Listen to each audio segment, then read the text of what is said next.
A silent epidemic festers in the shadows. This is beneath homes, schools, the vibrant markets and busy trotro stations all over the country. It is a crisis that gnaws at the very fabric, robbing Ghana of its future, one youth at a time. In this documentary, I will take you on a journey to two neighborhoods in Kumasi, known not for commerce, but for addiction, desperation and decay. Tinker Island and Colombia, the notorious drug hubs, as we unmask Ghana's drug epidemic.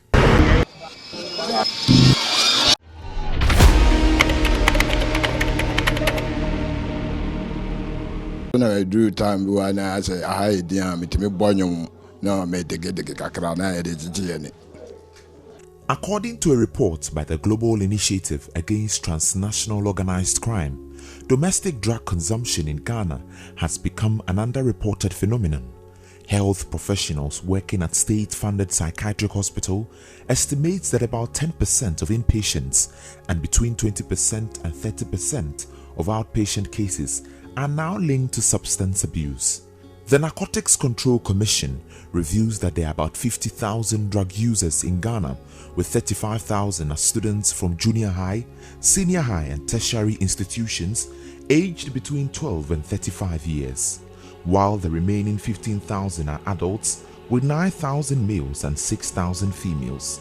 These aren't just numbers, these are lives, futures and the very soul of the nation hanging in the balance. We've realized that especially some of our neighbors, neighboring countries, they have these clandestine labs, and some of them have been able to come into the country and establish some of these labs that we are still using intelligence to find out where they are. They are also producing these synthetic substances which are also destroying the youth. These drugs being abused are opioids, popularly known as red, suspected cocaine, marijuana or weed as locally known, among countless others. The use of opioids is very, very, very high. Mr. Speaker, conservative estimate, in every constituency, you can have about 100,000 youth engaged in the use of this opioid. So we have about 276,000 youth have been exposed to this use of opioids. Mr. Speaker, rhetorically, Mr. Speaker, the new opioid substance is what we call red. Mr. Speaker, unim red. Unim red. It is the new opioid substance that is being abused.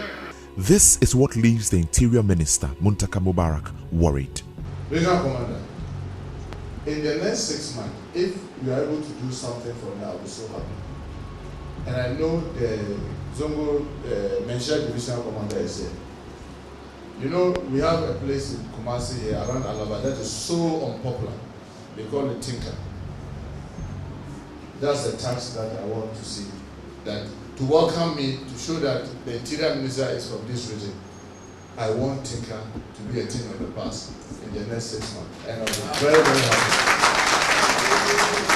Our journey takes us deep into the heart of places tagged as drug hubs, beginning with Tinker Island. This hub has, for decades, defied efforts to be eradicated.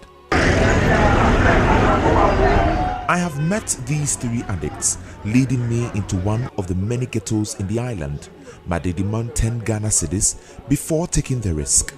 They tell me that navigating the area requires a deep understanding of its unwritten rules. Here, drug dealers operate with an almost open defiance. Our aim is to engage them, to understand their world, and if possible, to spot the elusive cartel that fuels this relentless trade. It was a long journey to a very short distance, which is believed to help them blow the whistle. Finally, we have access to this uncompleted building where some of the addicts stared blankly and a few, despite the cameras, continued injecting, snorting and inhaling while I engaged their masters to plead for an interview. Finally, we have been granted the permit to speak to some of the addicts. I begin with 26-year-old Rich Diddy, not his real name, who is already holding 2 tablets of opioid. This will be his second take for the day. He tells me that he started this in class 6 at age 13 after his friend introduced him to Tinker Island. This, what drug is this? This one is a red. Red. 225. 225. Red. Why? This one is they call Unim Red. Unim Red. Why do you take red? Because I used to work. It make me work hard to do something like the thing I cannot do itself. I can do it very hard. For 13 years now, Rich Diddy has been a consistent abuser of opioids, cocaine, marijuana, among others. He is also into alcoholism. He has been to the hospital and has been told about his poor health condition, but says he is unable to stop taking drugs. Seated next to Rich Diddy is 40-year-old Ghetto Lord, not his real name, who has been into drugs for 15 years now. Despite being a father of 3, he tells me his wife has rejected him because of his addiction. Ghetto Lord is a chronic weed smoker and he finds it difficult to stop taking drugs even in a day. He is convinced that very soon he could die. I told me no joke. Yeah, wear cigarette. I rough man. I didn't know. Tell me no. I'm putting my head kakra, but at long last, I'm my head. She say cry there, I'm my boy cry, my baby woo. Baby woo. Na dey kwedi opa no dey. Unim say o baby woo na wono. He say so manya mo bia me ntimi fa for so nyai. You be boy kakra. Just across town lies Colombia, a name that conjures images of South American drug cartels, and perhaps rightly so. But in Kumasi's Colombia, the scent of burnt substances mingles with the stench of despair. We have our cameras down, filming secretly. We need a permit. These uncompleted buildings, abandoned by their owners, have been claimed, transformed into grim sanctuaries, or rather, prisons for addicts. The air here hangs heavy with the acrid smell of smoke. After some time, we are permitted to film. After doing so, we are allowed to enter the office of the ghetto. Despite the cameras, some are seen crushing tramadol tablets into fine powder using coins or broken glass, mixing it with energy drinks or codeine-laced syrups before gulping it down. Others roll marijuana in old newspapers or scrap pages from books, licking the edges to seal the joints. Nearby, others prepare heroin and other opioids, drawing the liquefied drugs into syringes, inhaling, sniffing, injecting, each method tailored to the high they crave. Today we've come to the inner perimeter of Colombia to interact with the gang members and the gang leaders themselves, and then find out from them the engagement or their act of taking in illicit drugs, what brought them here, and if whether or not they are aware of the consequences or the repercussions. 50-year-old Patrick is the president of the ghetto. For 32 years, he has been into drug peddling, moving from one ghetto to another, but now stays permanently with his friends at Colombia. Usually the most feared and highest of the crew, he oversees all operations from who gets which corner to smoke, to settling disputes over stolen slippers and missing sachets of weed. His cabinet, a circle of addicts and dealers who nod vigorously to whatever he says. My own 5, my warrior, my mireu. Banana 5. For how long, what shall I say, or shall I say, drugs? I'm chain drug on 93. 1993. 93, I'm chain drug. How many years in your Cabo? Cover 30 years. I check 2 years. I check. Drugs, no, I had an room.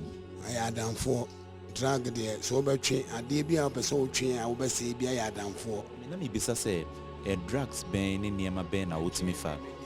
Menum red. Oh, menum brew, menum cookie, menum apatashi, menum we. I did be a brew. No man, then a yo and I didn't crown on. One of my to a black bonus, my own cassa, how we are saying. So, what do I how that? adena wo me how kakraka and this one am na wonum bia so why pusa. In the ghetto, they have leadership, and then the hierarchy is very much important that you cannot skip. The ghetto leader himself is here, and he takes them through everything that they have to do, the regulations of the ghetto, and the ghetto president is also here. But the leader operates and gives out the drug. Let's interact with him. Ghetto leader.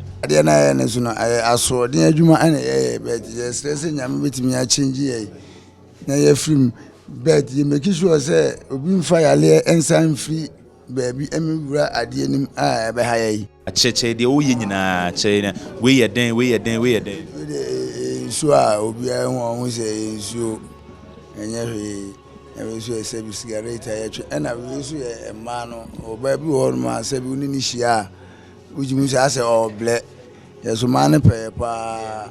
Yes, say you to be the more bad now. What you know, say game 9 day akoso, and we say, your name was already as a book. We are your many politics, Adriane, we say we and be a didi, and I had a woman. Knowing the repercussions of his action, he is worried about young people abusing drugs. He shared an advice. No more ban, teen for no. Teen for now, mobile man, and your man going is dangerous. My partner went free on a coffee or mammy was answered all 5 city of mammy could do. When I'm to me slow, my button we are moment in court. A foot on Tamano when they my. Yeah, I'm fat. Me say I cry, me say me super, no per cramesu. Me tuana misu. Kubolo life, it me them slow, motrama, drug, we and sand and alcohol thing beer, any circumstances beer. Them the Yamidin slow. Mother, my mean to me cherry, no. Now, and yes, I say, when she mean to me, Miamini, them slapper, Miamina, mean say, be a juma, mean show be a corner there, mimi them see me no, it's me no, American, the woman who they are. But the man say was Oberman and who say Oma. Nation Munyam letting me show my men Oma and Uniam.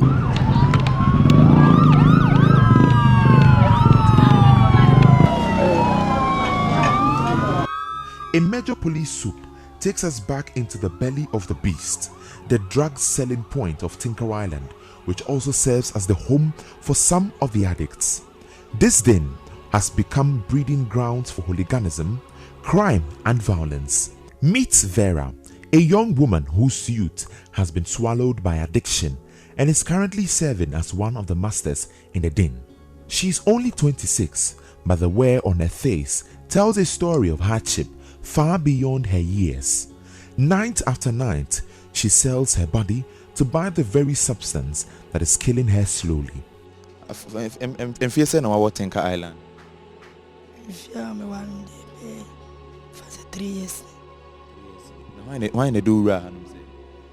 Miss Sina might be an amateur in chain, fine. Not the what you me. I'm a pay any of my band now, Fassa.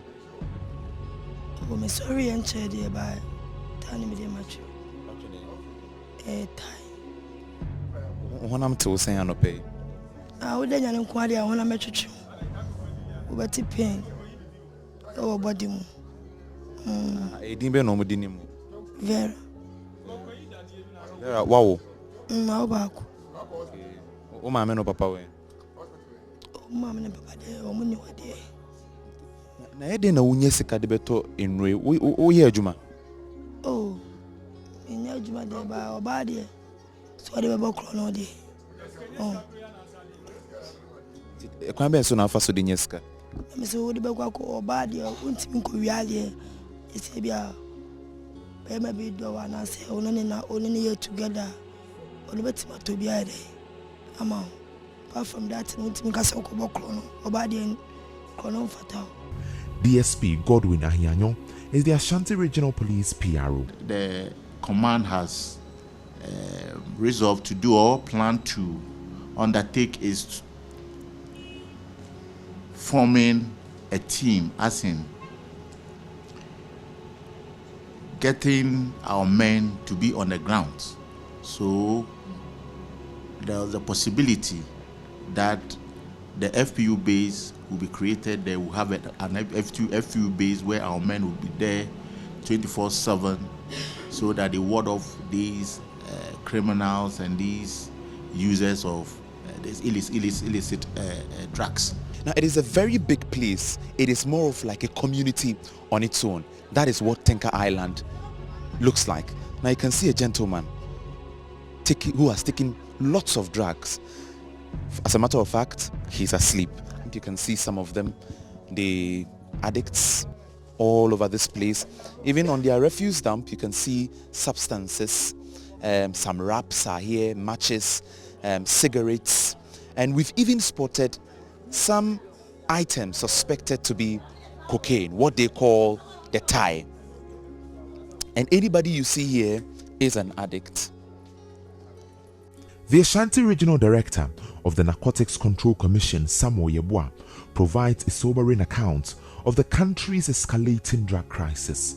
He highlights the proliferation of illicit substances such as cannabis, heroin, cocaine, methamphetamine, MDMA, and codeine, which have been seized in significant quantities between 2021 and 2024 alone. When we're talking about substances abuse, if you're talking about those that are being trafficked into the country, they are basically cocaine, heroin, and sometimes methamphetamine. But I must say that when we are talking about substances abuse, there are so many substances people are abusing in the country. Okay, now I think what is popular now is red. I mean the opioids. You find it almost everywhere. Okay, apart from that, we know that something like because it is grown here, unlike cocaine and heroin that are produced outside and brought into the country. Okay, these things are here. And then we also have an issue with some drugs we call synthetic drugs. I mentioned methamphetamine, for instance. Okay, we've realized that especially some of our neighboring countries, they have these clandestine labs, and some of them have been able to come into the country and establish some of these labs. He added that 70% of drug addicts impounded so far are youth of school-going age. Most of the people who use drugs, per our records, about 70%. Okay, the statistics that we have, about 70% of people who use drugs are the youth.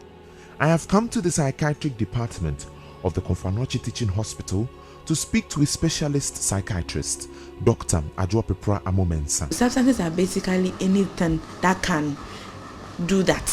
So, in essence, things like food, things you do for enjoyment and all that, they help your brain to produce something called dopamine. Okay, and it makes you feel good. So these substances are, in a way, chemicals that are able to also make your body produce those things. So you get addicted to that kind of high feeling. While showing me some of the addicts undergoing mental treatment, she explains how the uncontrolled addiction affects the lives of numerous individuals daily. A lot of people get introduced into substances when they are their earlier ages. Okay, so around 13, 14, 15. Also because the adolescent's brain is more malleable.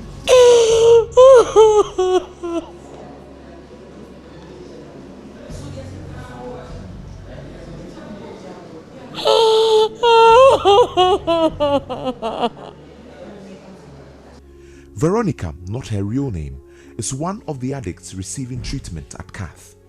She got hooked to drugs after her ex-boyfriend introduced her to it in Accra.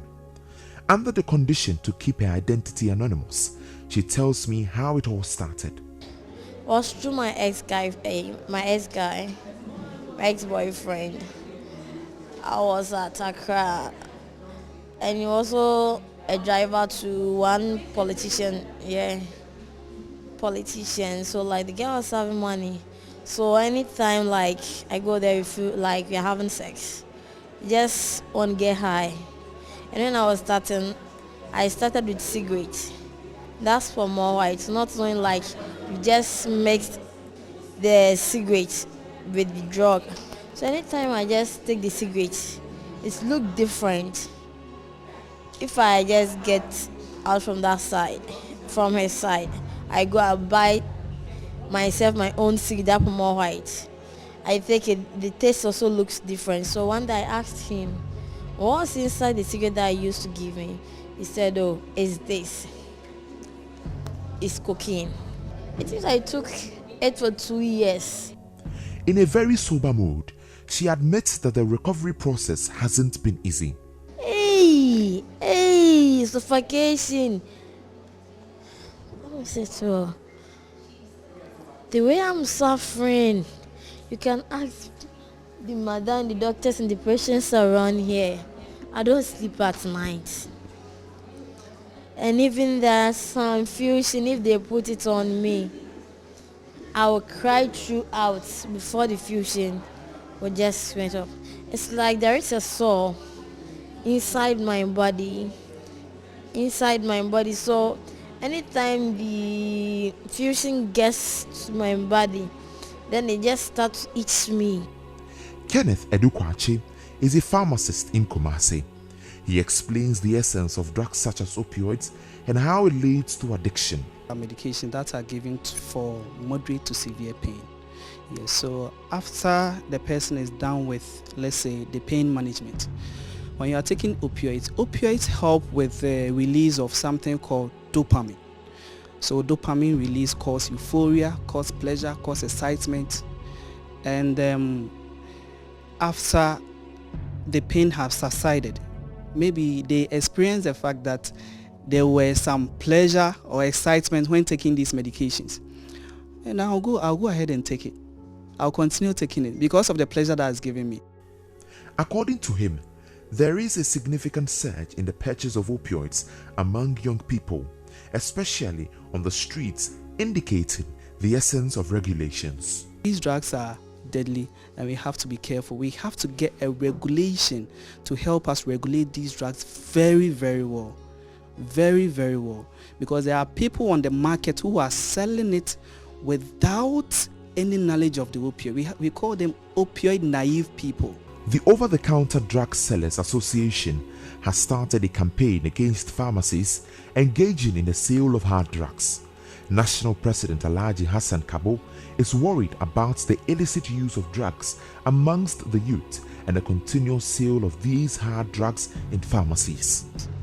I pledge today with all my members in Ashanti region, numbering close to 4,000, that we shall never ever sell these opioid drugs, Tramadol, Red, and so on and so forth. We will never ever sell it. And we hope with this pledge, all the members will abide by it.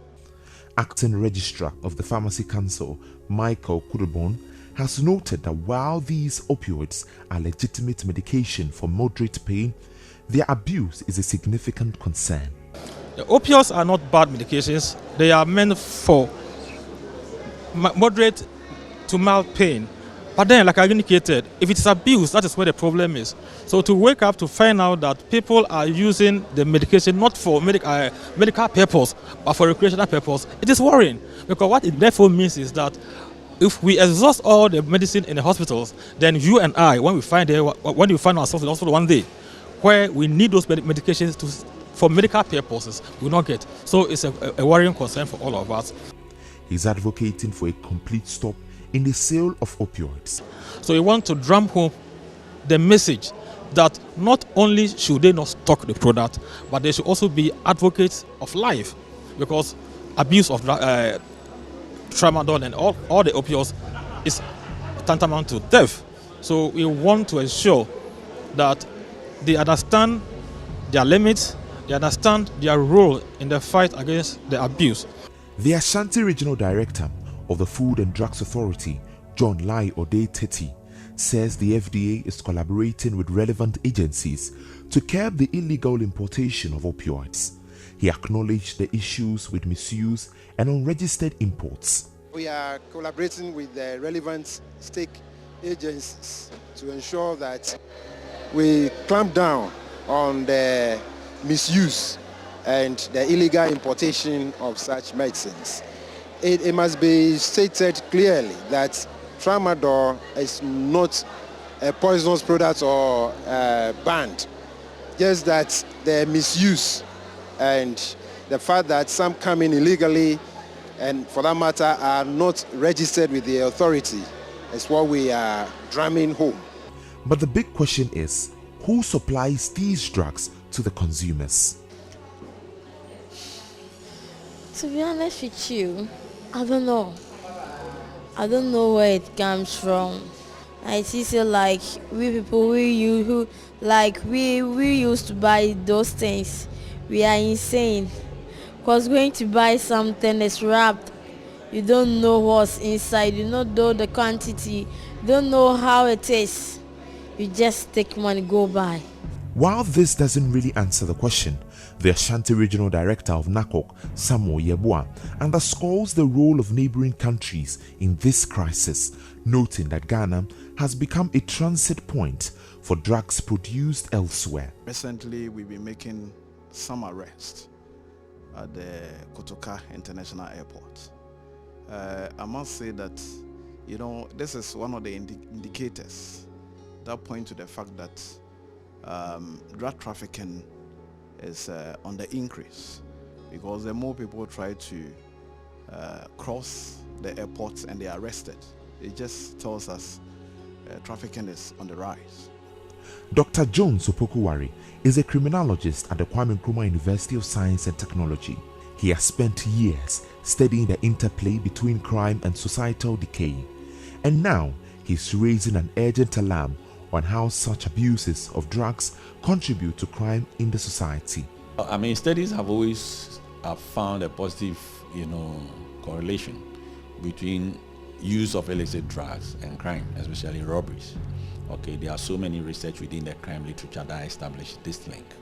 So whatever the women are saying on the ground and the people are saying on the ground may be true, because always, sometimes criminals will need some, form of boosters, as it were, to be able to carry out the kind of activities that they want to carry. So for instance, if it's about robberies, some of them have to be high to be able to execute the kind of things they want to execute, because if you look at them, maybe naturally, if they are supposed to operate with their natural senses, they may not be able to carry out the things they want to do, because those operations are mostly very deadly. 70% of the youth are estimated to be consumers of illicit drugs. Think about that number.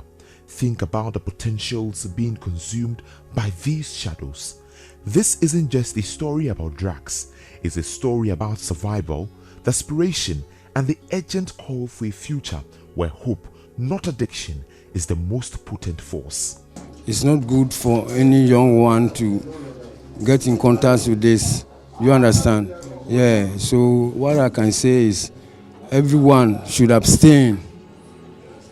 Any youth should abstain from drugs, because illicit drugs is not good for mankind to use. The question remains, how do we reclaim our youth from this unyielding grip?